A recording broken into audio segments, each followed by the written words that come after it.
Hello everyone, welcome back to my channel. তো তোমরা সবাই কেমন আছো? আশা করি সব ভাই ভালো আছো এবং সাথে আমিও ভালো আছি। আবার আসলাম তোমাদের সামনে হেয়ার কাটিংয়ের ভিডিও নিয়ে। উনি হচ্ছেন আমার রিয়েল ক্লায়েন্ট। ওনার চুল কিন্তু অনেক লম্বা লম্বা চুলের মধ্যে আজকে হেয়ার কাটিং করব। তো গাইস, শ্রী শ্রী শারদীয় মায়ের দুর্গাপুজো আসছে, সেজন্য আমার পার্লারে হেয়ার কাটিংয়ের কাজ শুরু হয়ে গেছে। তোমরা সবাই যদি কেউ আমার পার্লারে এসে সেজে যেতে চান, হেয়ার কাটিং হেয়ার স্টাইল, তবে আসতে পারো সবাই। আর এই তো প্রত্যেক দিনের মতো প্রথমে হেয়ার কাটিংয়ের আগে চুলকে সুন্দরভাবে হেয়ার কম করে নিলাম, তারপরে হেয়ার স্প্রে করেছি।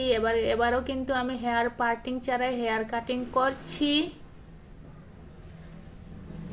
এবার যারা নতুন কোর্স করছো পার্লারে, তো তারা কিন্তু এভাবে হেয়ার কাটিংটা করো না।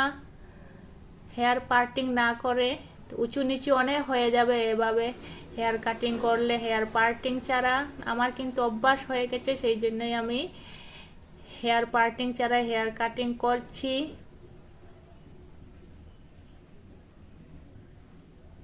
আর বেশিক্ষণ সময় নেব না, এই তো হয়ে গেছে ফাইনাল লুক। লম্বা চুলের মধ্যে বি হেয়ার কাটিং স্টাইল।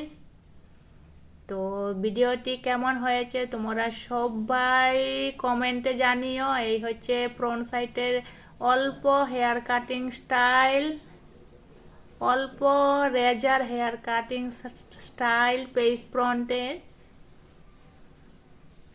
তো গাইস, আজকের জন্য টাটা।